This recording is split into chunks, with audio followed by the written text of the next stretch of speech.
கர்த்தருக்கு பயப்படுதலே ஞானத்தின் ஆரம்பம்.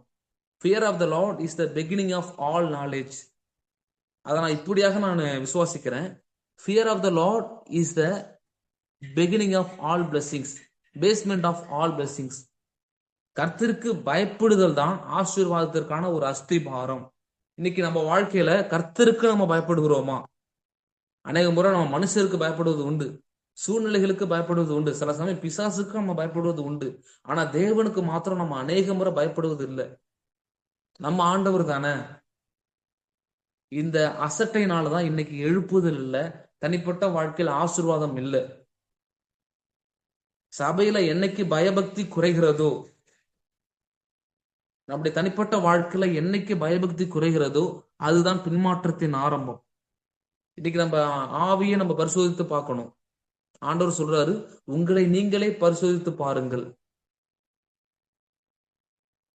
அப்போ நம்முடைய வாழ்க்கையில இன்னைக்கு தேவனுக்கு பயப்படுகிற பயம் இல்லை. ஆண்டவர் ஒரு இடத்துல சொல்ற பழைய ஏற்பாட்டுல, நான் உன் எஜமானனானால் எனக்கு பயப்படுகிற பயம் எங்க? நான் உன்னுடைய தேவனானால் எனக்கு கொடுக்கப்படுகிற கனம் எங்க? என் மேல ஏன் உனக்கு பயம் இல்லை? நீ ஏன் என்ன கனம் பண்ணலன்னு ஆண்டவர் கேட்கிறாரு. ஆண்டவருக்கு ரொம்ப ஒரு பிடித்த குணம் என்ன அப்படின்னா கர்த்தருக்கு பயப்படுவது. என் வசனத்துக்கு நடுங்குகிறவனே நான் நோக்கி பார்ப்பேன். சாதாரணமாய் பார்ப்பது வேற, ஆனா நோக்கி பார்ப்பது அப்படின்னா அதுல சில ஆசீர்வாதங்கள் இருக்குன்னு அர்த்தம். வேதத்துல பாருங்க, இயேசு யாரெல்லாம் நோக்கி பார்த்தாரோ அவங்க வாழ்க்கையில அற்புதம் நடக்காம போகல. யாரெல்லாம் நோக்கி பார்த்தாரோ அவங்க வாழ்க்கையில ஆசீர்வாதம் அற்புதம் நடந்தது. அதாவது விசுவாசம் விசுவாசத்தினால நம்ம தேவன் நம்ம நோக்கி பார்க்கிறோம். ஆனா தேவனுக்கு நம்ம பயந்தோம் அப்படின்னா கர்த்தர் நம்ம நோக்கி பார்க்கிறாரு. ஒரு மனுஷன் தேவனுக்கு பயந்தா கர்த்தருடைய கண்கள் அவன் மேல நோக்கமா இருக்குமா? நீதிமான்கள், கர்த்தருக்கு பயப்படுற நீதிமான்கள் மேல கர்த்தருடைய கண்கள் நோக்கமா இருக்கிறது. என்னன்னா அந்த நீதிமான்களுடைய நடையெல்லாம் கர்த்தர் பார்த்துட்டே இருக்கிறாரு. எப்ப நான் என் பிள்ளைகளை ஆஸ்வதிக்கிறது, எப்ப நான் உயர்த்துவது அப்படின்னு. அப்போ இன்னைக்கு நம்ம வாழ்க்கையில ஒருவேளை இன்னைக்கு அநேக முறை பாருங்க, சபைக்கு சில பேர் பயப்பட மாட்டாங்க, பாஸ்டருக்கு பயப்பட மாட்டாங்க, விசுவாசிகளுக்கும் பயப்பட மாட்டாங்க. அதாவது நம்மளோட பெரியவங்களுக்கு என்ன பண்ண மாட்டாங்க, பயப்பட மாட்டாங்க. அப்படின்னா கனம் பண்ண மாட்டாருங்கிற ஒரு அர்த்தத்தில் நான் சொல்றேன். அப்போ இன்னைக்கு அப்படி இல்லாம தேவனுக்கு நம்ம பயப்படணும். தேவ ஊழியக்காரனுக்கு, முக்கியமான சில பொறுப்புல இருக்கிறவங்க நம்ம பயந்திருக்க வேண்டும்னு பைபிள் இருக்கு. அப்போ முதலாவது நமக்கு இருக்க வேண்டியது என்னன்னா தேவனுக்கு பயப்படுகிற பயம். அந்த சங்கீதம் 128 பாருங்க, அத்தனை விதமான ஆசீர்வாதங்கள் அதுல இருக்கு. கர்த்தருக்கு பயப்படுற மனுஷன் இவ்விதமாய் ஆசீர்வதிக்கப்படுவான்னு சொல்லி, கைகளின் பிரயாசத்தை சாப்பிடுவாய், பாக்கியம் நன்மை, அடுத்து மனைவி எப்படி இருப்பாங்க, பிள்ளைகள் எப்படி இருப்பாங்க, அடுத்து சமாதானம் உள்ள ஒரு வாழ்வு.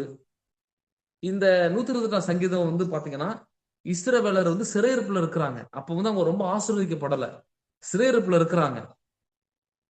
சிறையிருப்புல இருந்து நீங்க போகும்போது எப்படி நீங்க ஆசீர்வதிக்கப்படுவீங்கன்னு சொல்லி ஆண்டவர் இந்த சங்கீதத்தை எழுதியிருக்கிறாரு. கர்த்தருக்கு பயந்து அவர் வழிகளில் நடக்கிறவன் எவனோ அவன் பாக்கியவான். பாக்கியவான் அப்படிங்கிற பேருக்கு என்ன அர்த்தம் அப்படின்னா, மற்றவர்கள் பார்த்து பொறாமைப்படுகிற அளவுக்கு ஆசீர்வாதமா இருப்பவன் அல்லது கர்த்தரால் ஆசீர்வதிக்கப்பட்டவன் அர்த்தம். அப்போ நீங்களும் நானும் பாக்கியவான்கள். அப்போ முதலாவது நம்ம வாழ்க்கையில தேவனுக்கு பயந்து வாழ வேண்டும். நீங்க வேத ஆதியாகமம் முதல் வெளிப்படுத்தின விசேஷம் வரைக்கும் பாருங்க, தேவனுக்கு பயந்த ஒரு நபர்களும் குறுகி போனது இல்லை. கர்த்தர் பாதுகாத்தார், பலப்படுத்தினார், ஆசீர்வதித்தார், உயர்த்தினார் அவங்க வாழ்க்கையில. அப்ப நம்ம லைஃப்ல குடும்ப வாழ்வு ஆசீர்வதிக்கப்படணும்னா அதனுடைய ஆரம்ப அஸ்திபாரம் என்னன்னா கர்த்தருக்கு பயப்படணும். நம்ம யாருக்கு கணக்கு சொல்றோமோ இல்லையோ, கர்த்தருக்கு ஒரு நாள் நம்ம கணக்கு சொல்லி ஆகணும். நம்முடைய ஒவ்வொரு வார்த்தைகளுக்கும் நம்ம கணக்கு சொல்லணும்னு பைபிள் இருக்கு. அப்போ இன்னையில இருந்து நம்ம ஒரு தீர்மானம் எடுக்க போகிறோம். கடந்த வருடம் ஒருவேளை நம்ம தேவனுக்கு பயப்படாம சில விஷயங்களை நம்ம என்ன பண்ணலாம், செய்திருக்கலாம், பார்த்திருக்கலாம், பேசியிருக்கலாம். ஆனா இன்னைக்கு இந்த வருடத்துல ஒரு தீர்மானம், இந்த மாதத்துல ஒரு தீர்மானம், நான் தேவனுக்கு பயந்து வாழ்வேன். யோசேப்பு பாருங்க, எனக்கு ரொம்ப ஒரு பிடித்த ஒரு கதாபாத்திரம் யோசேப்பு. அவர் வாழ்ந்த அந்த காலகட்டத்துல பைபிள் கிடையாது, தீர்க்கதரிசிகள் கிடையாது. முற்பிதாக தீர்க்கதரிசிகளா இருந்தாங்க, ஆனா இந்த அளவுக்கு வெளிப்படுத்துகிற அளவுக்கு இருந்தாங்களாங்கிறது அவ்வளவா இல்லை பைபிள்ல. ஆனா அவர் பாருங்க, அவருக்கு ஒரே ஒரு காரியம் இருந்துச்சு, அது அவருடைய பரிசுத்தத்தை பாதுகாத்தது. என்னன்னா கர்த்தரனை பார்க்கிறார். ஒருவேளை நம்முடைய அந்தரங்க வாழ்க்கைய மனுஷங்க பார்க்காம இருக்கலாம், ஆனா கர்த்தர் பார்க்கிறார். நம்முடைய தனிப்பட்ட லைஃப்ல நம்ம என்ன செய்யறோங்கிறது கர்த்தர் பார்க்கிறார். அந்தரங்க வாழ்வில் பரிசுத்தம் இருந்தால் மாத்திரமே தேவன் நம்மை அதிகமாய் ஆசீர்வதிக்க முடியும்.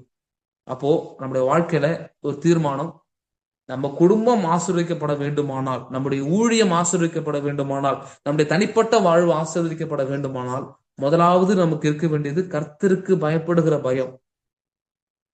கர்த்தருக்கு பயந்து வாழ வேண்டும். தேவனுக்கு பயப்படாம, தேவனை கனம் பண்ணாம இருந்தா நம்ம வாழ்க்கையில ஆசீர்வாத குறைவு நிச்சயமாய் வரும். யோசிப்பு சரித்திரம் அதுதான். அவர் பாருங்க, தன்னுடைய தனிப்பட்ட வாழ்க்கையை அவ்வளவு பரிசுத்தமாய் காத்துக் கொள்கிறார். இப்ப நம்ம வாழ்க்கையில கர்த்தருக்கு பயப்படுகிற பயம் நம்ம வாழ்க்கையில ரொம்ப ரொம்ப அவசியம். அப்படி கர்த்தருக்கு பயப்படும் போது முதலாவது கட்டளை பாருங்க, 128 சங்கீதம். கர்த்தருக்கு பயந்து நடக்கிறவன் அவன் பாக்கியவான். அதே அந்த அதிகாரத்தை 4ஆம் வசனத்துல பாக்குறோம், இதோ கர்த்தருக்கு பயப்படுற மனுஷன் இவ்விதமா ஆசீர்வதிக்கப்படுவான். அப்போ இதே அதிகாரத்திலே 2 முறை இருக்கு கர்த்தருக்கு பயப்படுதல். நீதிமொழிகளுடைய ஆரம்பத்திலேயே பாக்குறோம், கர்த்தருக்கு பயப்படுதல் ஞானத்தின் ஆரம்பம். அப்போ நம்ம வாழ்க்கையில நம்ம ஆசீர்வதிக்கப்படுவதற்கான முதல் அஸ்திபாரமாய் ஆண்டவர் வெளிப்படுத்தின ஒரு காரியம், கற்றுக் கொடுத்த காரியம் கர்த்தருக்கு பயப்படுதல். அடுத்து இரண்டாவது, ஆதியாகமம் 25ஆம் அதிகாரம் 21ஆம் வசனம். ஆதியாகமம் 25:21 அங்க பாக்குறோம். வாசிங்க.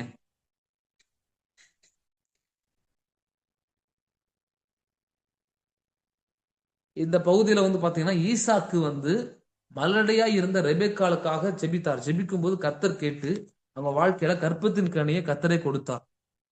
அப்போ இரண்டாவது, நம்முடைய தனிப்பட்ட வாழ்வு, குடும்பம், ஊழியம் எல்லாம் ஆசீர்வதிக்கப்பட வேண்டுமானால், முக்கியமா நம்முடைய குடும்பம் ஆசீர்வதிக்கப்பட வேண்டுமானால், ஜெபம் நிறைந்தவர்களாக கணவன் மனைவி இருவரும் இருக்க வேண்டும்.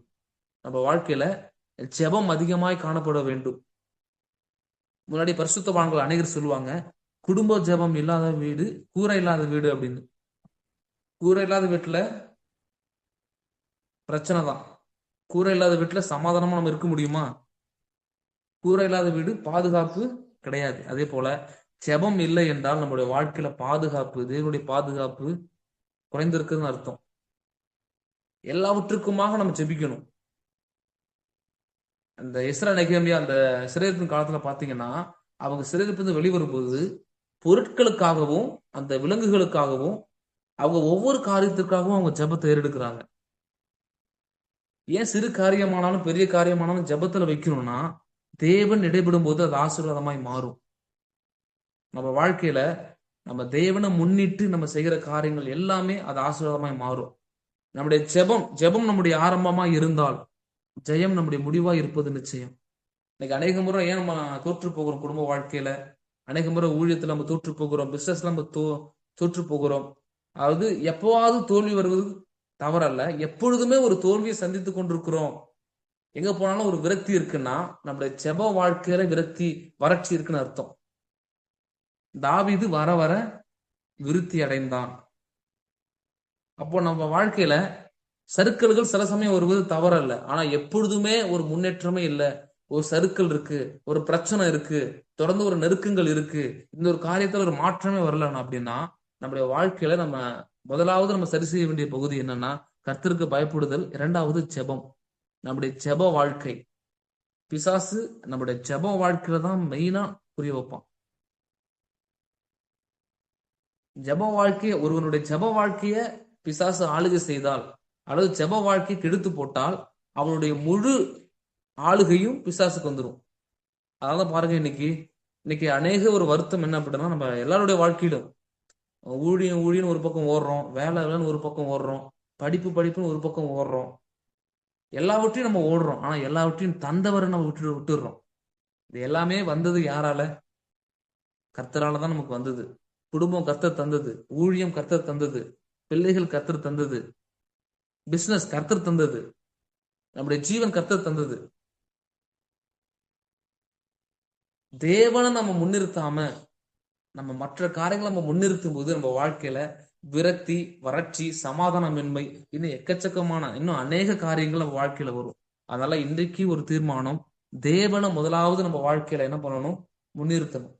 தேவன், கணவன், மனைவி, குடும்பம். அப்படி இருக்கும்போது தேவனை நம்ம முன்னிறுத்தும் போது பாத்தீங்கன்னா கிறிஸ்துவாகிய கண்மலை, தேவனாகிய கண்மலையில நம்ம அஸ்திபாரம் போட்டோம் அப்படின்னா நம்ம நிச்சயமாக வெட்கப்பட்டு போவதே இல்லை. இன்னைக்கு அஸ்திபாரம் என்னவா இருக்கு அப்படின்னா, அநேகருக்கு பணமா இருக்கு, அநேகருக்கு தொழில் தான் அஸ்திபாரம், அநேகருக்கு தாளந்துகள் தான் அஸ்திபாரம். ஆனா உண்மையாகவே நம்ம வாழ்க்கையில அஸ்திபாரமா இருக்க வேண்டியது தேவனுடைய வார்த்தையும் ஜெபமும் தேவனும் தான். அந்த அபிஷேகம் தான் நம்ம வாழ்க்கையில அஸ்திபாரமா இருக்கணும். அப்போ நம்முடைய வாழ்க்கையில நம்ம ஆசீர்வதிக்கப்பட வேண்டுமானால் ஜெபம் நிறைந்தவர்களாக காணப்பட வேண்டும். ஆமா, முதலாவது இந்த திருமணம் முடிந்து நாங்க ஜெபித்து, முதலாவது நாங்க குடும்ப ஜெபத்துல வாசித்து ஜெபம் பண்ணது இந்த 128 சங்கீதம். அப்போ ஒப்பு கொடுத்த, ஆண்டவரே நாங்க வாழ்நாள் முழுக்க உமக்கு நாங்கள் பயந்து வாழ்வோம் ஆண்டவரே, ஒரு நாளும் உமக்கு பயப்படாமல் உமக்கு பிரியமில்லாத காரியங்களை நாங்க ஒரு நாளும் சிந்திக்கவோ செயல்படவோ மாட்டோம், பரிசுத்தமாய் வாழ்வோம், உண்மை உத்தவமா நாங்க வாழ்வோம், எங்களுக்கு இந்த விதமான ஆசீர்வாதங்களை தாங்க ஆண்டவர்னு சொல்லிதான் ஜெபம் பண்ணோம்.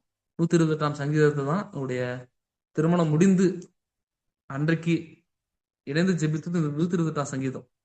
ஆண்டவர் நீர் எங்களுக்கு ஆசீர்வாதத்தை கொடுக்கணும் அப்படின்னு.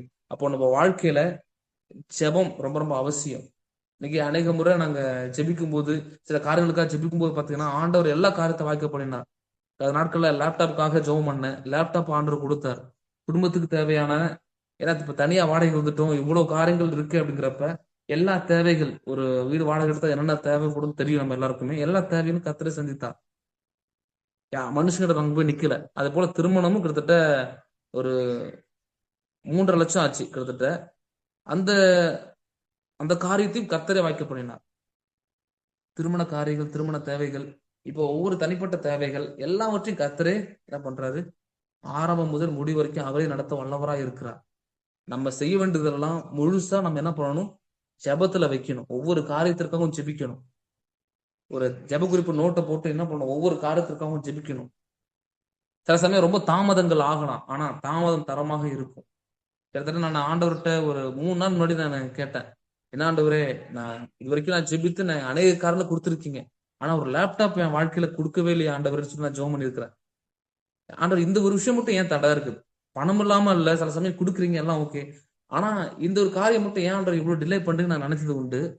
ஆனா நான் நினைத்ததை விட, எதிர்பார்த்ததை விட சிறப்பான பங்கு கத்தர் கொடுத்தார். நம்ம நல்ல ஒரு லேப்டாப்பா ஆண்டவர் கொடுத்த, நல்ல ஒரு குவாலிட்டியா, நல்ல நான் எப்படிலாம் எதிர்பார்த்தனோ அதை விட சிறப்பான பங்கு கத்தர் கொடுத்தார். கர்த்தருக்கு தான் மகிமை. அப்போ நம்ம வாழ்க்கையில வருடங்களாக நம்ம ஜெபித்துக் கொண்டிருக்கலாம், சில மாதங்களாக ஜெபித்துக் கொண்டிருக்கலாம், சில நாட்களாக ஜெபித்துக் கொண்டிருக்கலாம். ஆனா நம்முடைய ஜெபம் ஒரு நாளும் வீண் போகாது, நம்முடைய பிரயாசம் ஒரு நாளும் வீண் போகாது. ஏன்னா கர்த்தர் எல்லாவற்றையும் கணக்குல வைத்திருக்கிறார். நம்முடைய கண்ணீரை கூட ஒரு கணக்குல வைத்திருக்கிறார். அதனாலதான் ஜெபிக்கணும். ஒவ்வொரு நாளும் நம்ம ஜெபிக்கணும். தேவ சமூகத்துல சிறு காரியமானாலும் பெரிய காரியமானாலும் சரி, கர்த்தரிடத்துல தெரியப்படுத்தி அதுக்கப்புறம் தான் மனுஷனிடத்துல நம்ம தெரியப்படுத்தணும். அநேகமாக என்ன பண்றோம், மனுஷன்ட்ட தெரியப்படுத்த நம்ம ஆசைப்படுறோம். அப்போ நம்ம குடும்ப வாழ்வு ஆசீர்வதிக்கப்பட வேண்டுமானால் ஜெபத்துல நம்ம என்ன பண்ணணும், அதிகமா இருக்கணும். சில குடும்பங்களை நம்ம அநேக இடங்கள்ல பிரேயருக்கு போனது உண்டு. சில குடும்பங்கள்ல குடும்ப ஜெபமே இருக்காது. குடும்பங்கள்ல பார்த்தோன்னா சண்டை, சச்சரவு, எரிச்சல், கசப்பு, இதெல்லாம் யாரை துக்கப்படுத்துது, பரிசுத்த ஆவியானவரை துக்கப்படுத்துது. ஆவியானவர் துக்கப்பட்டா ஆசீர்வாதம் நம்ம வாழ்க்கையில வராது. அப்போ குடும்ப ஜெபம் ஒரு நாளைக்கு குறைந்தபட்சம் காலையில நைட்டு 2 வேளையாவது குடும்ப ஜெபம் நிச்சயமா இருக்கணும். அந்த மாதிரி குடும்ப ஜெபங்கள் ஏறெடுத்த அநேகருடைய வாழ்க்கையில, அப்படி தெய்வீக ஆலோசனைப்படி ஏறெடுத்த அநேகருடைய வாழ்க்கையில கர்த்தர் ஆசீர்வாதத்தை கொடுத்தார். அப்போ நம்ம வாழ்க்கையில ஒழுங்கும் கிரமமுமான ஜெப வாழ்க்கை நிச்சயமாக வேண்டும். இணைந்து இணைந்து ஜெபிக்கணும். கணவனுக்காக மனைவி ஜெபிக்கணும், மனைவிக்காக கணவன் ஜெபிக்கணும், பிள்ளைகளுக்காக பெற்றோர், பெற்றோருக்காக பிள்ளைகள், இப்படி ஒருவரை ஒருவர் ஜெபத்துல தாங்கி ஜெபத்துல நம்ம அவங்களை பலப்படுத்தும் போது நிச்சயமாக கர்த்தர் நம்ம வாழ்க்கையில இரட்டிப்பான நன்மையை தருகிறவராய் இருக்கிறார். அடுத்து 3வது காரியம், நீதிமொழிகள் 28 அதிகாரம் 20 வசனம். நீதிமொழிகள் 28:20 அங்க நம்ம பார்க்கிறோம், உண்மையுள்ள மனுஷன் பரிபூரண ஆசீர்வாதங்களை பெறுவான். உண்மையுள்ள மனுஷன் பரிபூரண ஆசீர்வாதங்களை பெறுவான். ஆண்டவர் நம்மளோட வாழ்க்கையில எதிர்பார்க்கிற ஒரு காரியம் என்ன அப்படின்னா உண்மை. குடும்ப வாழ்வின் ஆசீர்வாதத்திற்கான 3வது திறவுகோல் என்ன அப்படின்னா உண்மை. மோசேயை குறித்து ஆண்டவர் சொன்ன ஒரு காரியம், மோசே என் வீட்டில் எங்கும் உண்மை உள்ளவன், அவனிடத்துல நான் முகமுகமாய் பேசுகிறேன் அப்படிங்கிறாரு. எப்பேற்பட்ட வார்த்தை பாருங்களேன். அது நம்ம கர்த்தரை குறித்து நம்ம சாட்சி சொல்றோம், ரைட். ஆனா கர்த்தரே நம்ம குறித்து சாட்சி சொல்லணும். என் தாசனாகிய தாவீது உண்மை உள்ளவன், என் தாசனாகிய அவங்க பேரு, இவங்க உண்மை உள்ளவர்கள் சொல்லி கர்த்தர் சொல்வது எவ்வளவு பெரிய ஒரு ஆச்சரியம் பாருங்களேன். கிட்டத்தட்ட மோசே வாழ்ந்து எவ்வளவோ வருடங்கள் ஆச்சு, இன்னும் அவரை குறித்து நம்ம படிக்கிறோம். இன்னும் மோசே என் வீட்டில் எங்கும் உண்மை உள்ளவன். அது உண்மை உள்ளவனுக்கு கர்த்தர் தருகிற ஆசீர்வாதங்கள் அளவற்றவை. நீங்க வேதத்துல பாருங்க, உண்மை உள்ளவனின் ஆசீர்வாதங்கள் என்னன்னு நீங்க வேதத்துல வாசிச்சு பாருங்க. உண்மையா இருப்பவர்களை கர்த்தருக்கு ரொம்ப பிடிக்கும். பொய்யா இருப்பவர்களுக்கு பிசாசு தான் ரொம்ப பிடிக்கும். ஏன்னா பொய் lie come from devil, faithful come from God. ஏன்னா தேவன் உண்மை உள்ளவர், அவரிடத்துல எவ்வளவு வேணும் இருள் இல்லை. தமிழ் அழகா இருக்கு பாருங்க, அவரிடத்தில் எவ்வளவு வேணும் இருள் இல்லை, எவ்வளவு வேணும் பொய் இல்லை, எவ்வளவு வேணும் பொய்யுரையாத தேவன். அதான் நம்ம பாடல் ஆரம்பத்துல பாடணும். பரிசுத்தம் உள்ளவர், ஒருவராய் சாவாமை உள்ளவர், சேரக்கூடாத ஒளியில் வாசம் பண்ணுகிறவர் பரிசுத்தர். அப்போ அவர் எதிர்பார்க்கிற காரியம் உங்களிடத்திலும் என்னிடத்திலும் எதிர்பார்க்கிற காரியம் உண்மை. அந்த உண்மையை தான் கர்த்தர் எதிர்பார்க்கிறார். குடும்ப வாழ்க்கையில உண்மையா இருக்கும். கணவன் மனைவிக்கு உண்மை, மனைவி கணவனுக்கு உண்மை, 2 பேரும் இணைந்து தேவனுக்கு உண்மை. பிள்ளைகள் பெற்றோருக்கு உண்மையா இருக்கணும், பிள்ளைகள் தேவனுக்கு உண்மையாக இருக்கணும். நம்ம அலுவலக பணியா இருக்கலாம், ஊழியமா இருக்கலாம், படிப்பா இருக்கலாம், ஒவ்வொரு காரியத்திலும் உண்மையா இருக்க வேண்டும். இன்னைக்கு பாருங்க, எக்ஸாம் டைம்ல சில பேர் பாத்துங்க பிட் அடிப்பாங்க. இப்பெல்லாம் பார்த்தா சில பேர் மினி ஜெராக்ஸ். நான் சில பேர் பாக்குறேன், என்ன பண்றாங்கன்னா எக்ஸாமுக்கு முன்னாடி மினி ஜெராக்ஸ். இல்ல, அந்த சிறு விஷயத்துல கூட என்ன பண்ண முடியல, உண்மையா இருக்க முடியவில்லை. இவ்வளவு வருடங்கள் இருந்துச்சு படிக்கிறதுக்கு எக்ஸாம் டைம்ல, அதெல்லாம் விட்டுட்டு இந்த கடைசி டைம்ல அப்படி பிட் அடிச்சு நம்ம பாஸ் பண்ணிடலாம், குறுக்கு வழியில நம்ம பாஸ் பண்ணிடலாம். நீங்க பைபிள் முழுக்க பாருங்க, குறுக்கு வழியில எந்த ஒரு ஆசீர்வாதமும் வந்ததாக இல்லை. அப்படி வந்தாலுமே அது நிரந்தரமாக இருந்தது இல்லை. அப்போ நம்ம வாழ்க்கையில உண்மையா இருக்கணும். ஒவ்வொரு காரியத்திலும், சிறு காரியமோ பெரிய காரியமோ, நம்ம உண்மையா இருந்தோமானால் ஒருவேளை உபத்திரம் வரலாம். நீங்க தானியலுடைய வாழ்க்கையில பார்க்கும்போது பாருங்க, அவர் வாழ்க்கையில உண்மையா இருந்ததுக்கு தான் அவ்வளவு பிரச்சனை. பொய்யா இருக்கிறவங்களுக்கு வர பிரச்சனையை விட உண்மையா இருக்கிறவங்களுக்கு அதிகமான பிரச்சனை வரும். நீதி உள்ளவர்களுக்கு பிரச்சனை அதிகமா வரும். நான் ஒண்ணு சொல்றேன், உண்மை உள்ளவர்களுக்கு நீதி உள்ளவர்களுக்கு பிரச்சனை வரலாம், ஆனா பிரச்சனையின் மத்தியில கர்த்தர் கூட இருப்பார், பிரச்சனை விடுவிப்பார். ஆனா பொய்யா இருக்கிறவங்க பாத்தீங்கன்னா நல்லா இருக்கிற மாதிரி இருக்கும், கடைசியில அவங்க கைவிடப்படுவார்கள். இப்ப நம்ம வாழ்க்கையில உண்மைய கர்த்தர் எதிர்பார்க்கிறார். உண்மையுள்ள மனுஷன் பரிபூரண ஆசீர்வாதங்களை பெறுவான். அந்த பரிபூரணம். ஆனா ஒரே ஒரு காரியத்தை நம்ம தெரிஞ்சுக்கணும், உண்மையா இருந்த உடனே கர்த்தர் கொடுத்தவரை நம்ம நினைக்க கூடாது. நம்ம உண்மையை கர்த்தர் பரிசோதிச்சுட்டே இருப்பார் கடைசி வரைக்கும். எந்த அளவுக்கு என் பிள்ளை உண்மையா இருக்கிறாங்கிறத ஒவ்வொரு காரியத்திலையும் நுணுக்கமா அவர் கவனிப்பார். நம்ம உண்மையா இருந்து கொண்டே இருந்தோமானால், உண்மையாய் வாழ்ந்து கொண்டு, உண்மையாய் ஊழியம் செய்து கொண்டு, உண்மையாக குடும்ப வாழ்க்கையை நடத்த நம்ம பிரயாசப்பட்டு நடத்தி கொண்டே இருப்போமானால், நிச்சயமாக ஒரு நாள் கர்த்தர் நம்ம அவ்வளவு அபரிவிதமாய் ஆசீர்வதிப்பார். கஷ்டமா இருக்கிற மாதிரி இருக்கும். சில பேர் நம்மள சொல்லுவாங்க பழைக்க தெரியாதவங்க, சில பேர் நம்மள ஞானமற்றவர்னு சொல்லுவாங்க.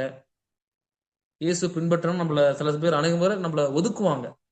ஆனா யார் ஒதுக்குனாலும் சரி, யார் பகைத்தாலும் சரி, யார் வெறுத்தாலும் சரி, இது இப்படித்தான், நான் உண்மை உத்துவமா தான் இருப்பேன்.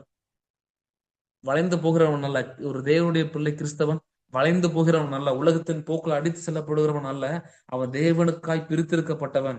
என் இயேசு எனக்காக வாழ்ந்தார். இந்த இயேசு அவர் வாழ்ந்தது தேவ சித்தத்தை வாழ்ந்தார். ஆனா நீங்க நல்லா பார்க்கும்போது அவர் தனக்காக வாழல, நமக்காக வாழ்ந்திருக்கிறார். ஆனா நம்ம இன்னைக்கு அநேக முறை பாருங்க, நமக்காகத்தான் வாழ்றோமே தவிர, நமக்காக எல்லாவற்றையுமே சகித்து கொண்டு, நமக்காக அவ்வளவு ஆசீர்வாதங்களை கொடுத்து அவரை நம்ம மறந்துடுறோம். இன்னும் சில பேருக்கு முறுமுறுப்பு, என்னான்ற இது தரல அது தரல. இல்லைங்க, யோசிச்சு பாருங்க, நீங்க பின்னோக்கி திரும்பி பாருங்க, எத்தனை ஆசீர்வாதங்களை கர்த்தர் நம்ம வாழ்க்கையில கொடுத்திருக்கிறாரு, எத்தனை மேன்மைகளை கொடுத்திருக்கிறார், எத்தனை நெருக்கங்கள். இந்த நெருக்கத்திலிருந்து வெளியே வர முடியாதுங்கிறப்ப கர்த்தருடைய கரம் நம்ம தாங்கினது உண்டு இல்ல. நம்ம எத்தனை முறை அவர் காப்பாத்தி இருக்கிறாரு. இன்னைக்கு நம்ம ஜீவனோடு இருக்கிறோம், அதுவே பெரிய ஒரு ஆசீர்வாதம். ஒரு சர்வேல சொல்றாங்க, இந்திய நாட்டுல 3 வேளை சரியா சாப்பிட்டு நல்ல ஒரு ட்ரெஸ் உடுத்தி இருக்கிறதுக்கு நல்ல ஒரு வீடு இருந்தா அவன் தான் உண்மையிலே பணக்காரன் அப்படின்னு சொல்றாங்க. அப்ப நம்மள கர்த்தர் பணக்காரர்களாக அதாவது ஆசீர்வாதமானவர்களாக தான் வைத்திருக்கிறார். நம்மள கர்த்தர் நேர்த்தியா தான் என்ன பண்றாரு, வச்சிருக்கிறார். இன்னைக்கு ஒரு கூட்டம் பாத்தீங்கன்னா செழிப்பின் உபதேசம் செழிப்பின் உபதேசம் சொல்லி போறாங்க. செழிப்பின் உபதேசங்கிறது தப்பு. தேவனை நம்ம நம்பும் போது அவர் நம்முடைய தேவைகள் எல்லாவற்றையும் சரியாக நம்ம தராரு, நேர்த்தியாக நம்ம நடத்துறாரு. நம்ம செழிப்பை நோக்கி போகக்கூடாது, தேவனை நம்ம நோக்கி போகணும். தேவனை நோக்கி போகும்போது, தேவனுக்கு பயப்படும் போது ஆட்டோமேட்டிக்கா நம்ம வாழ்க்கையில தர வேண்டிய அத்தனை ஆசீர்வாதங்கள் தரப்போகிறார். இதுதான். அப்போ உண்மையுள்ளவர்களா இருக்க வேண்டும். நம்முடைய ஜெபத்துல உண்மையா இருக்கணும், வேத வாசிப்புல உண்மையா இருக்கணும், ஆராதிக்கிறத உண்மையா இருக்கணும். ஒவ்வொரு காரியத்திலும் முடிந்த அளவுக்கு நம்ம உண்மையா இருக்க முயற்சிப்போமானால் நிச்சயமாக உண்மையுள்ள மனுஷன் பரிபூர்ண ஆசீர்வாதங்களை பெறுவான். வளர்த்து போவோம். நம்ம வாழ்க்கையில நம்ம குறுகி போகிறதே இல்லை. அப்ப குடும்ப வாழ்க்கை ஆசீர்வாதமா இருக்கணும் அப்படின்னா உண்மை இருக்கணும். நீங்க பாருங்க, உண்மையை மட்டும் நம்மளுடைய அந்த உண்மை தன்மையை இழந்துட்டோம் அப்படின்னா திரும்ப அதை சம்பாதிக்கவே முடியாது. நம்ம எவ்வளவுதான் விலை கொடுத்தாலும் சரி அந்த உண்மை தன்மையை சம்பாதிக்கவே முடியாது. ஏன்னா அது அவ்வளவு அது ஒரு பெஸ்ட் பிளேஸ்ல, அது ஒரு பெரிய ஒரு இடத்துல கத்தர் வச்சிருக்கிறாரு. அந்த உண்மை, அந்த ஃபெய்த்ஃபுல், அந்த விசுவாசம், அந்த உண்மை உள்ளவர்களாய் நம்ம இருந்தோமானால் கணவன் மனைவி ரெண்டு பேருக்கும் சரி அந்த உண்மையை தான் கத்தர் எதிர்பார்க்கிறார். இந்த கணவனா இருக்கட்டும் மனைவியா இருக்கட்டும் ரெண்டு பேர்கிட்டையும் எதிர்பார்க்கிற காரியம் உண்மை. அந்த உண்மை இருந்தா போதும், நிச்சயமாக பெரிய பெரிய ஆசீர்வாதங்களை பெரிய பெரிய நன்மைகளை கர்த்தர் நம்ம வாழ்க்கையில தருகிறவரா இருக்கிறார். அப்போ இன்னைக்கு பார்த்தோம் குடும்ப வாழ்வின் ஆசீர்வாதத்திற்கான 7 திறவுகோள்கள். அதுல ஒரு 3 விதமான திறவுகோள்கள் நம்ம இன்னைக்கு பார்த்தோம். முதலாவது, தேவனுக்கு பயந்து வாழ வேண்டும். இரண்டாவது, ஜெபம் நிறைந்தவர்களாக காணப்பட வேண்டும். மூன்றாவது, உண்மையுள்ளவர்களாக இருக்க வேண்டும். எபிரேயர் 11ஆம் அதிகாரம் 2ஆம் வசனத்துல நம்ம பார்க்கிறோம், அதனாலே முன்னோர்கள் நற்சாட்சி பெற்றார்கள். எதனால? விசுவாசத்தினாலே. இன்னைக்கு நம்முடைய குடும்பம் ஆசீர்வதிக்கப்பட வேண்டுமானால், குடும்ப வாழ்வு ஆசீர்வதிக்கப்பட வேண்டுமானால் குடும்பம் எப்படிப்பட்டதா இருக்கணும் அப்படின்னா விசுவாசமுள்ள குடும்பமாய் இருக்க வேண்டும், விசுவாசம் உள்ளவர்களாய் காணப்பட வேண்டும். ஏசாயா 51ஆம் அதிகாரம் 2ஆம் வசனத்துல அருமையான ஒரு வசனம், அந்த அதிகாரத்துல அருமையான ஒரு வசனம் இருக்கு. அவன் ஒருவனாய் இருக்கையில் அவனை அழைத்து அவனை ஆசீர்வதித்து பெருக பண்ணினேன். யாரை குறித்து ஆண்டவர் சொல்றாரு அப்படின்னா ஆபிரகாம், நம்முடைய முற்பிதாவாகிய ஆபிரகாமை குறித்து. அதுல ஆபிரகாம் மட்டும் சொல்லப்படல, அதுக்கு முன்பதாக இந்த ஒரு காரியம் இருக்கும். உங்கள் தகப்பனாகிய ஆபிரகாமையும் சாராளையும் நோக்கி பாருங்கள்.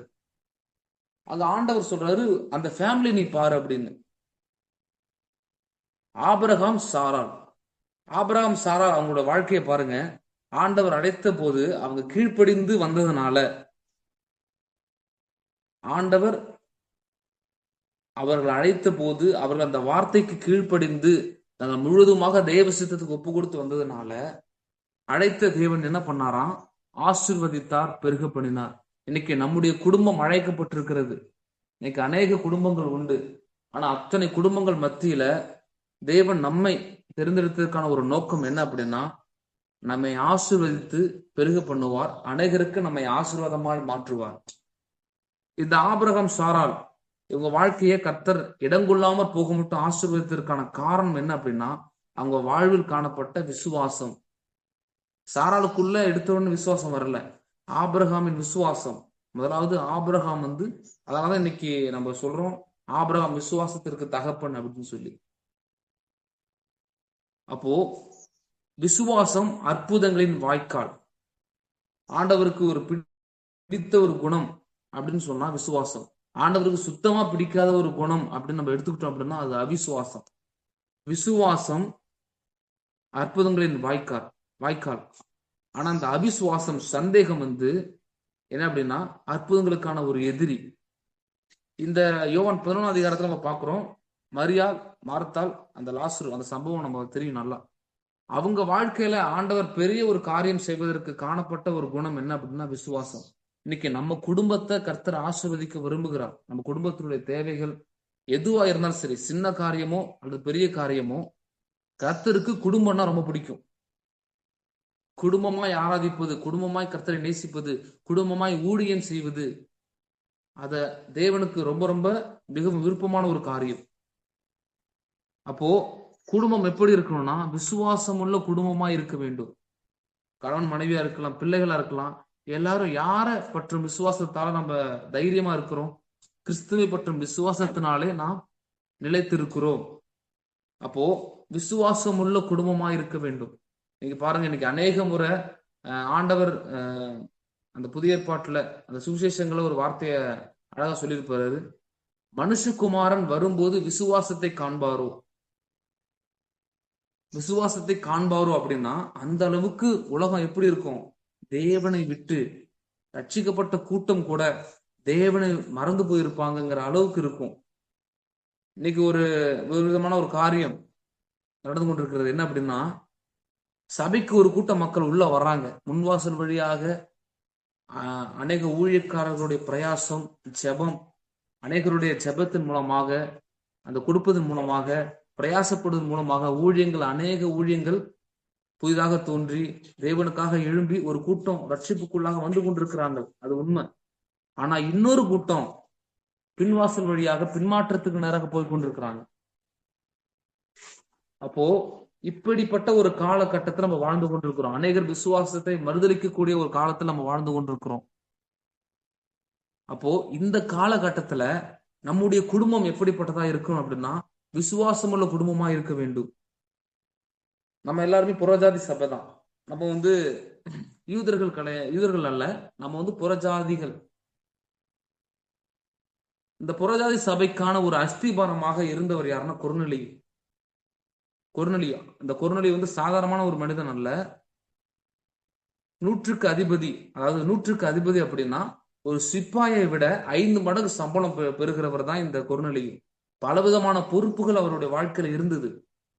ஆனா அவர் எப்படி இருந்தார் அப்படின்னு வசனம் சொல்லப்பட்டிருக்கு அப்படின்னா, அவர் தன் வீட்டார் அனைவரோடும் தேவ பக்தியா இருந்து. ஒரிஜினல்ல எப்படி இருக்குன்னா கொர்நேலியாவை பத்தி, அந்த கொர்நேலியா அந்த குடும்ப தலைவன் என்ன பண்றாராம், குடும்பத்தை தேவ பக்தியில நடத்தி இருக்கிறார். அந்த குடும்பம் தேவ பக்தியில இருப்பதற்கு காரணமே அந்த குடும்ப தலைவன் தான்.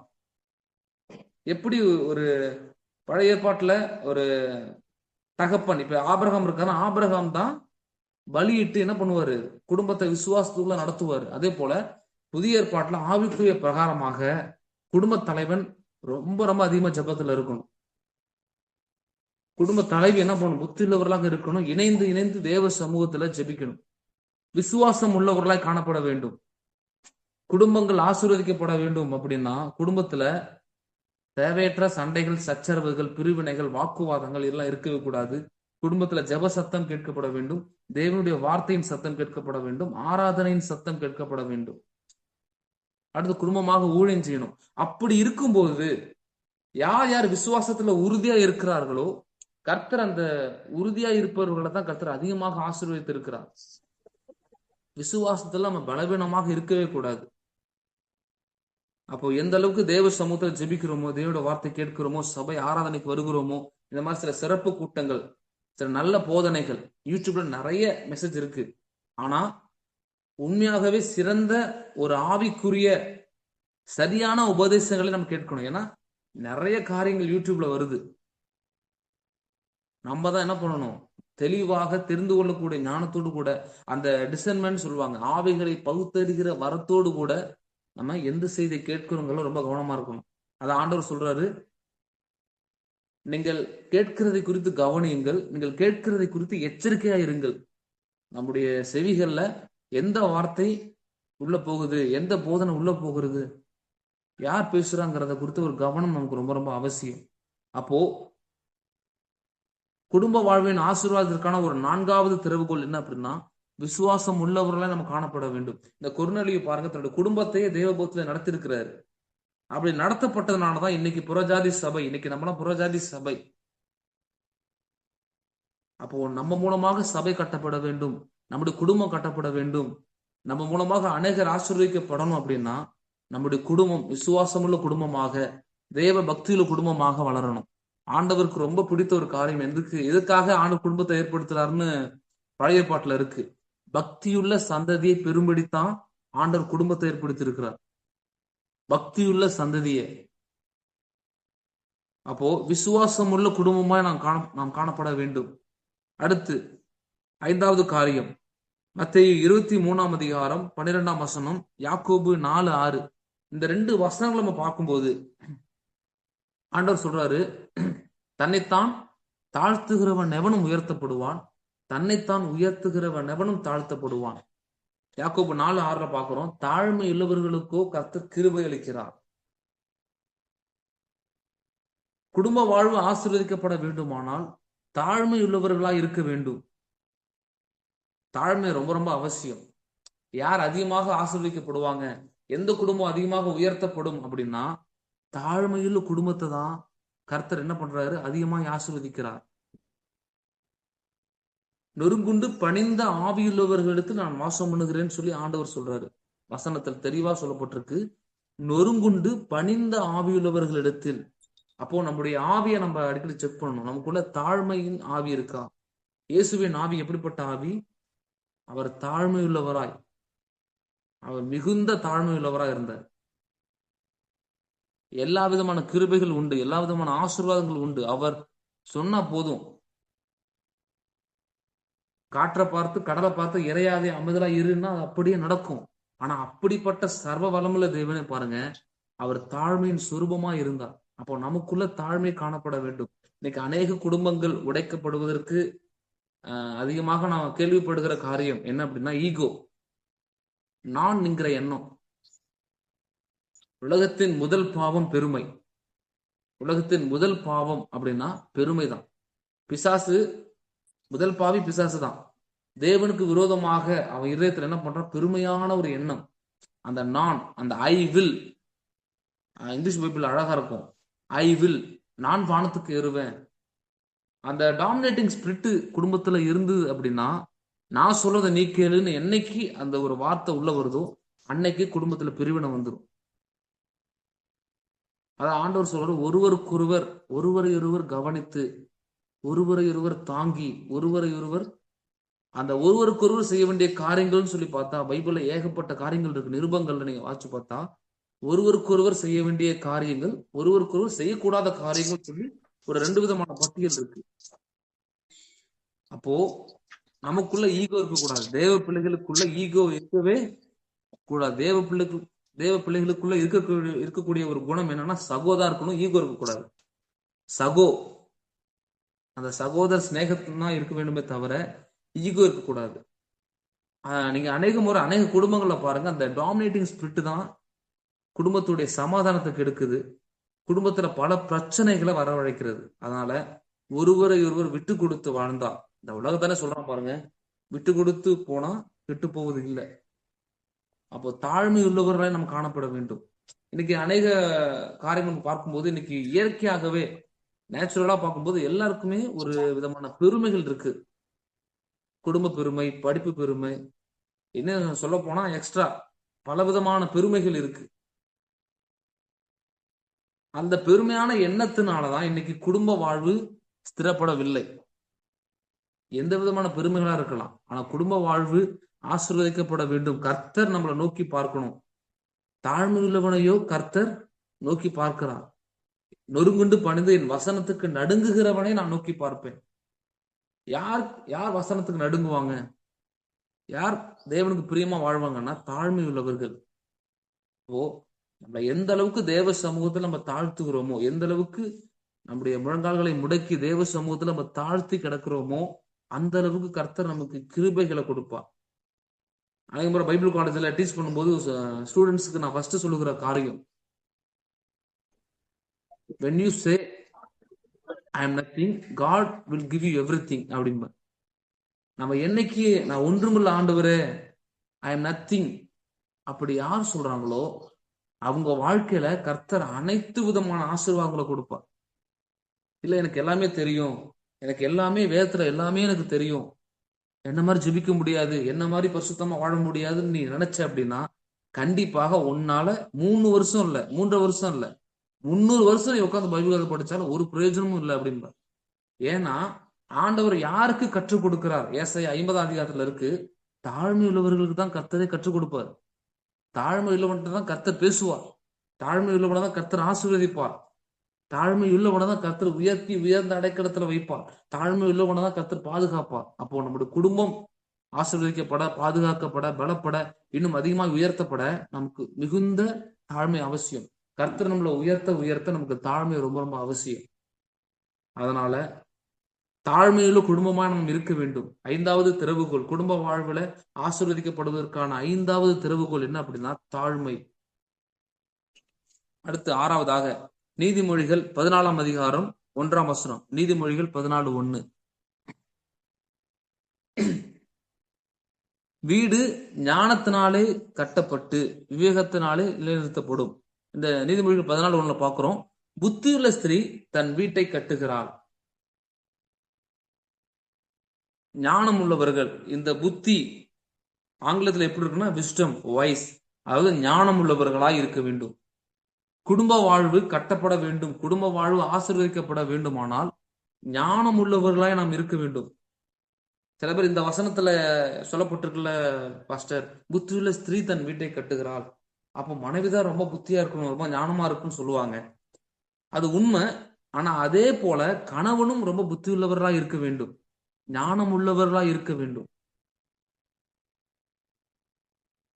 இருவரும் ஒரு பிரச்சனை நடக்குது அப்படின்னா, குறைந்தபட்சம் நீங்க பாருங்க, ஒவ்வொரு குடும்பத்திலயும் சரி, எங்க பிரச்சனை நடந்தாலும் சரி, 2 பேர் மேலேயும் தப்பு இருக்கும்.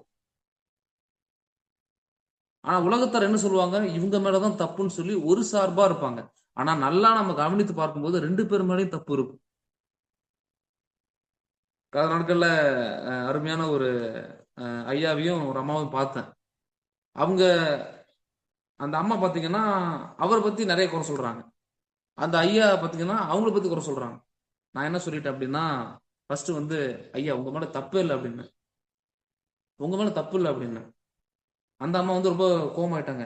என்ன பாஸ்டர் இப்படி சொல்றீங்க அப்படின்னு சொல்லி. நான் அந்த அம்மா பார்த்து சொல்ல, உங்க மேலே தப்பு இல்லை அப்படின்னு சொன்னேன்.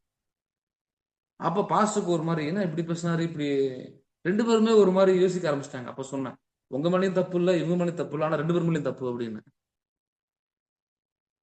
என்ன பாஸ்டர் இப்படி சொல்றீங்க? ஆமா, நீங்க எதை செய்யல, நீங்க எதை செய்யல, 2 பேரும் செய்ய வேண்டியது செய்யல, அதனால கர்த்தர் உங்களுக்கு செய்ய வேண்டியது செய்யல அப்படின்னு சொல்லி அவங்கள கொஞ்ச நேரத்துல ஆலோசனை சொல்லி அவங்களுக்கு கொஞ்சம் சமாதானமா, இன்னைக்கு கொஞ்சம் நல்ல ஆசீர்வாதமாக ஆண்டவர் அவங்களை நடத்தி கொண்டிருக்கிறார். அப்போ ஞானம் உள்ளவர்களாய் நாம் இருக்க வேண்டும். வேதத்தை நம்ம தூக்குறோம், வேதத்தை தூக்குகிற நம்ம எப்படி இருக்கணும் அப்படின்னா, புத்தி உள்ளவர்களாக ஞானம் உள்ளவர்களாக நம்ம இருக்க வேண்டும். ஆண்டவர் வந்து நமக்கு வழிதான் காட்டுவார், அந்த வழியில நம்ம தான் நடக்கணும். நான் உனக்கு போதித்து நீ நடக்க வேண்டிய வழியை உனக்கு காட்டுவேன்னு சொல்றாரு, ஆலோசனை சொல்லுவேன்னு சொல்றாரு. அப்போ அந்த ஆலோசனையில அவர் நடத்துகிற பாதைகள் நம்ம தான் நடக்க வேண்டும். இந்த கண்ணாடி பொருட்கள், உறவுகளை குறித்து ஒரு காரியத்தை நம்ம கற்றுக்கொள்ளணும். இந்த கண்ணாடி பொருட்கள் நம்ம பார்ப்போம், அந்த கண்ணாடி பொருட்களுடைய தட்டையில ஒரு வார்த்தை இருக்கும், ஹேண்டில் வித் கேர். அதாவது மற்ற பொருள் மாதிரி நினைச்சு இது என்ன பண்ணாதீங்க, அசால்ட்டா தூக்காதீங்க, கொஞ்சம் கவனமா கொஞ்சம் அக்கறையோடு கூட என்ன பண்ணுங்க, அந்த கண்ணாடி பொருட்களை கொண்டு போங்க, எல்லாம் உடஞ்சிரும், ஒண்ணும் இல்லாம போயிடும். அதுதான் அதனுடைய அர்த்தம். ரிலேஷன்ஷிப், உறவுகளும் அப்படிதான். உறவுகள் ஒரு கண்ணாடி பொருட்கள் போலதான்.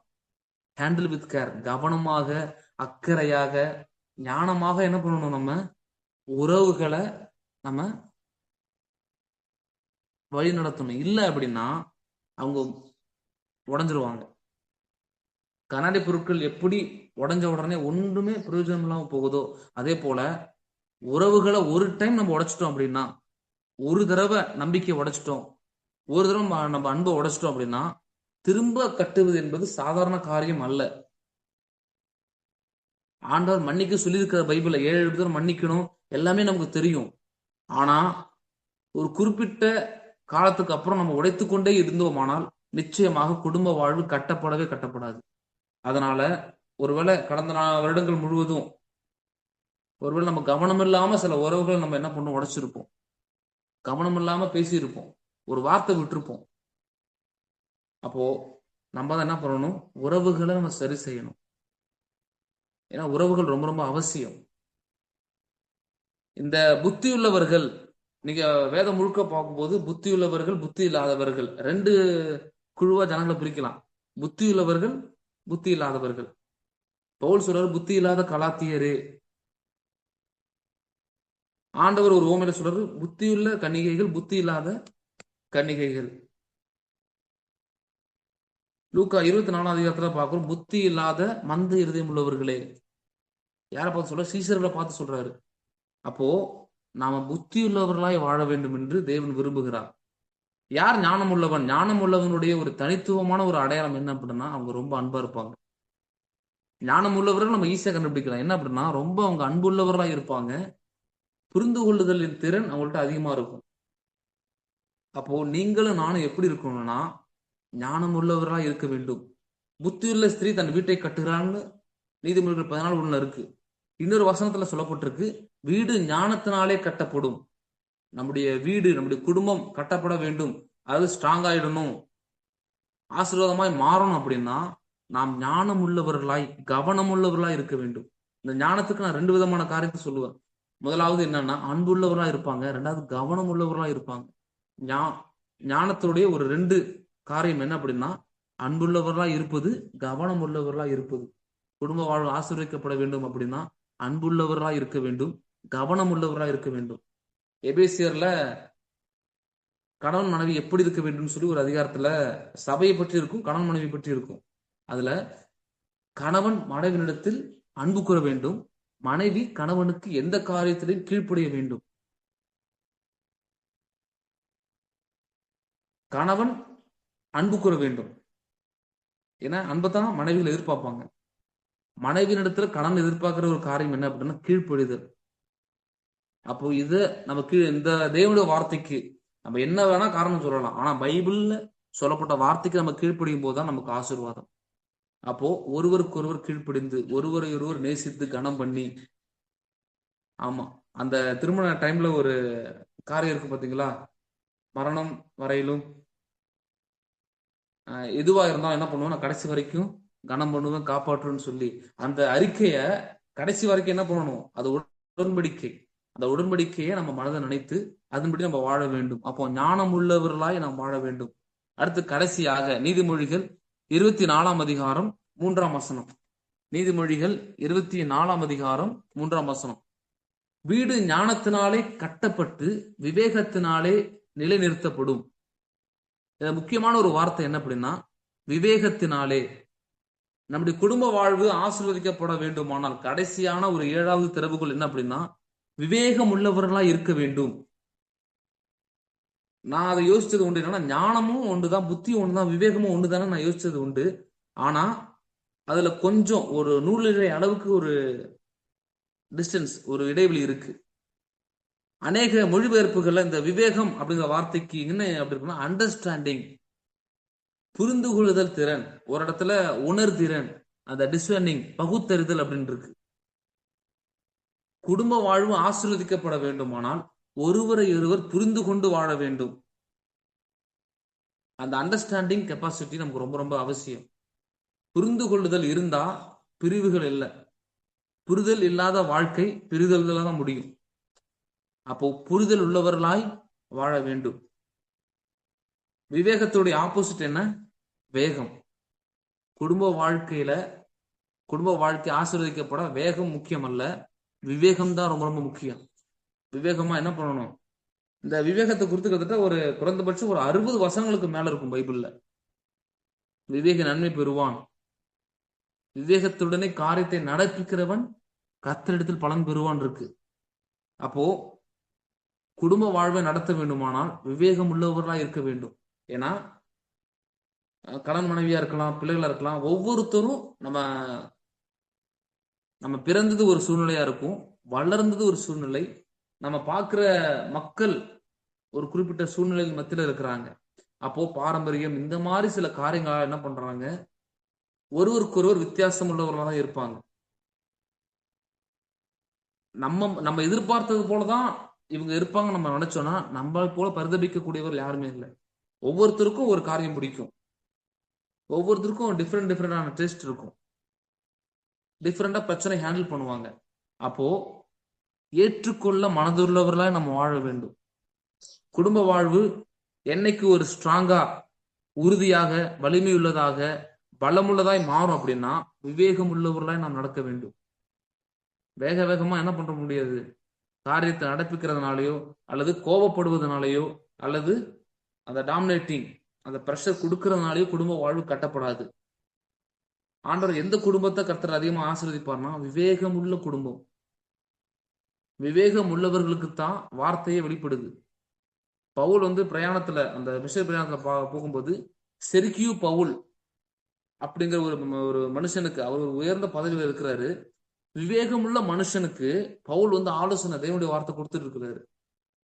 ஆண்டவருக்கு, ஊழியக்காரங்களுக்கு யார ரொம்ப பிடிக்கும்?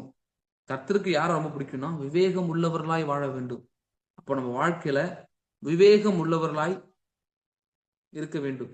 முற்கோபம் மாபெரும் எதிரி. குடும்ப வாழ்வுக்கு ஒரு மிகப்பெரிய ஒரு எதிரி.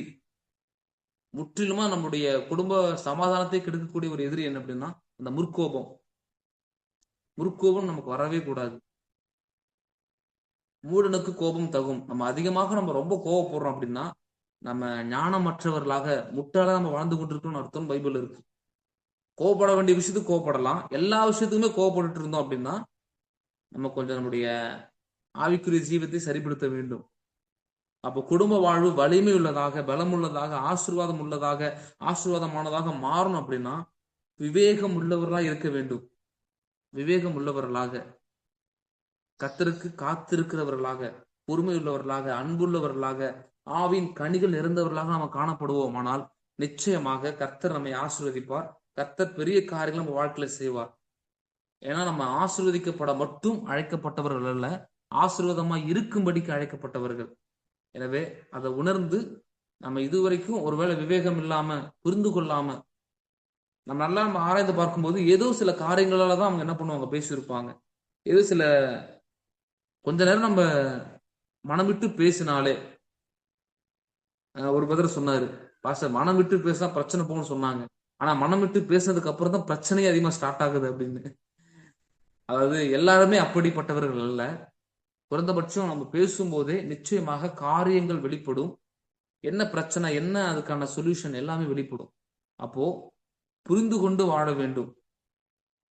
இந்த புரிந்து கொள்ளுதல் இல்லை அப்படின்னா நிச்சயமாக குடும்ப வாழ்வு கட்டப்பட முடியாது. குடும்ப வாழ்வு ஆசீர்வதிக்கப்பட முடியாது. நீங்க யோசிச்சு பாருங்க, ஒரு கடித்து பட்சித்து கொண்டு, அது டென்ஷன் ஆயிட்டு எரிச்சல் பட்டுட்டு ஜெபத்துல உட்கார்ந்தா எப்படி சமாதானம் இருக்கும்? 2 பேர் ஒருமனப்பட்டால் ஜெபம் கேட்கப்படும். அந்த 2 பேர் யாரு? கணவன் மனைவி. குடும்பம். 2 3 பேர் அப்படின்னா அது குடும்பம். அப்போ குடும்ப வாழ்வில் ஜெபம் ரொம்ப ரொம்ப அவசியம். விவேகம் ரொம்ப ரொம்ப அவசியம். அப்போ கடைசி திறவுகோல் விவேகம் உள்ளவர்களா இருக்க வேண்டும். இப்போ இது வரைக்கும் ஒரு 7 காரியங்களை பார்த்தோம்.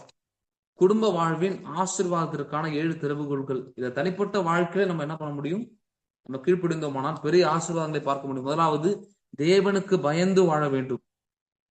2வது, ஜெபம் நிறைந்தவர்களாக காணப்பட வேண்டும். 3வதாக, உண்மையுள்ளவர்களாய் காணப்பட வேண்டும். 4வது, விசுவாசம் உள்ளவர்களாய் காணப்பட வேண்டும். 5வது, தாழ்மை உள்ளவர்களாய் காணப்பட வேண்டும். 6வது, புத்தியுள்ளவர்களாய், ஞானம் உள்ளவர்களாய் இருக்க வேண்டும். கடைசியாக பார்த்தோம், விவேகம் உள்ளவர்களாய் இருக்க வேண்டும். இந்த 7 காரியங்கள் நம்ம குடும்பத்துல இருந்தது. இந்த 7 காரியங்களும் நம்ம கீழ்ப்படிந்து நடக்கும்போது கர்த்தர் ஆபிரகாமை எப்படி சகல காரியங்களிலும் கர்த்தர் ஆசீர்வதித்தாரோ அதே போல உங்களுடைய குடும்பங்களை, நம்முடைய குடும்பங்களை கர்த்தர் அப்படி ஆசீர்வதிப்பார். ஒரு காரியத்துல கூட தேவனுடைய ஆசீர்வாதம் இல்லாமல் போகாது. கர்த்தர் நம்முடைய குடும்பத்தை அப்படி ஆசீர்வதிப்பார். எல்லாம் ஒரு விஷயம் அப்படி கண்களை மூடி தேவ சமூகத்துல, அப்பா ஸ்தோத்திரம் ஸ்தோத்திரம், நீங்க கொடுத்த ஒவ்வொரு வார்த்தைகளுக்காகவும் ஸ்தோத்திரம் ஆண்டவரே. அப்ப அந்த 7 திறவுகோள்கள், இந்த 7 விதமான காரியங்களுக்கு கீழ்ப்படிய எங்களை முழுவதுமாக ஒப்பு கொடுக்கிற ஆண்டவரே. அப்பா உமக்கு பயந்து வாழ, அதிகமாக உங்க சமூகத்துல காத்திருந்து செபிக்க, உண்மையுள்ளவர்களாய் இருக்க, விசுவாசம் உள்ளவர்களாய் காணப்பட, தாழ்மையை தரித்து கொள்ள, அதே போல புத்தி உள்ளவர்களாய், ஞானம் உள்ளவர்களாய் நாங்கள் நடக்க, ஒருவரை இருந்து குற்றம் சாட்டாம ஆண்டவரை கீழ்ப்படிந்து நடக்க, அடுத்து கடைசியாக விவேகம் உள்ளவர்களாய் நடக்க எங்களை முழுவதுமாக உங்க சமூகத்துல தாழ்த்துக்கிற ஆண்டவரே. சுஷ்மா ஆண்டவரே, இந்த பிரேயர்ல கலந்துருக்கிற ஒவ்வொரு குடும்பங்களுக்காக செபிக்கிறோம்ப்பா. ஒவ்வொரு குடும்பங்கள் மேல விசேஷித்த காவல் இருக்கும்படியா செபிக்கிறேன். ஆண்டவரே தெய்வீக பாதுகாப்பு இருக்கும்படியா ஜெபிக்கிற ஆண்டவரே. அப்பா ஸ்தோத்திர, குடும்பத்துல இந்த 128 சங்கீதத்துல சொல்லப்பட்ட அத்தனை வாக்கு தத்தங்கள், அத்தனை விதமான ஆசீர்வாதங்கள் இவர்கள் ஒவ்வொருடைய குடும்ப வாழ்வுல காணப்படும்படியாக, வேலை ஸ்தலத்துல காணப்படும்படியாக, ஊழியத்துல காணப்படும்படியாக, படிப்பின் காரியங்களை தெய்வீக ஞானம் வெளிப்படும்படியாக ஜெபிக்கிற ஆண்டவரே. இந்த ஊழியத்தை கர்த்தர் நீங்க ஆசீர்வதித்து பலப்படுத்தி மேன்மைப்படுத்தி உயர்த்தும்படியா ஜெபிக்கிற ஆண்டவரே. இன்னும் அநேக ஆத்துமாக்களை ஆண்டவர், அநேக ஜெப வீரர்களை, அநேக ஆண்டவர் அபிஷேகம் பெற்ற வரங்கள் உள்ள தாளந்துகள் பெற்ற ஆண்டவர் அநேகரை எழுப்பத்தக்கதாக, கடைசி கால எழுப்புதலுக்காக ஆண்டவரை இணைந்து செபிக்கிற, எழும்புகிற, சுவிசேஷத்தை அறிவிக்கிற அநேகரை எழுப்பத்தக்கதான கிருபை இந்த ஊழியத்திற்கு கர்த்தர் நீங்க கொடுத்து இன்னும் மேன்மைப்படுத்த போகிறதுக்காக ஸ்தோத்திர ஆண்டவரே. தொடர்ந்து ஆண்டவரே இந்த ஜெபத்தில் ஆண்டவரே இருக்கிற ஒவ்வொருவரையும் கர்த்தர் ஆசீர்வதியும். ஆகாரத்தை ஆசீர்வதியும், தண்ணீர் ஆசீர்வதியும். ஆண்டவரே போக்கிலும் மரத்திலும் பாதுகாத்துக் கொள்ளுங்க. வேலை ஸ்தலத்துல, படிப்புல ஆண்டவரே, ஊழிய காரியங்கள், குடும்ப காரியங்கள், தனிப்பட்ட காரியங்கள் எல்லாவற்றையும் கர்த்தர் ஆளுகை செய்யுங்க. பலவனமா இருக்கிற ஒவ்வொரு பிள்ளைகளுக்கும் பலனை தாரும், சுகத்தை தாரும், ஆரோக்கியத்தால் நிரப்பும் ஆண்டவரே. இந்த ஊழியத்தை முன்னின்று நடத்துகிற ஒவ்வொரு பிள்ளைகளை கர்த்தர் 1000 மடங்கு ஆசீர்வதியும், வர்த்திக்க பண்ணுங்கப்பா. ஆண்டவரே ஸ்தோத்திரம், நீடித்த நாட்களால் திருப்தியாக்கி ரட்சிப்பை வெளிப்படுத்தும்படியா ஜெபிக்கிறேன். ஆசீர்வதியும், பலப்படுத்தும். இம்மட்டுமே ஆண்டவரை ஆராதிக்க, துதிக்க, செபிக்க, வார்த்தைகளை பகிர்ந்து கொள்ள ஆண்டவருக்கு சமூகத்துல அர்ப்பணிப்பின் ஜெபத்தை ஏறெடுக்க கர்த்தர் கொடுத்த கிருபைகளுக்காய் ஸ்தோத்திரம். ஆசீர்வதியும், பலப்படுத்தும். இயேசுவின் நாமத்தில் செபிக்கிறேன், சர்வ வளமுள்ள பிதாவே. ஆமென், ஆமென்.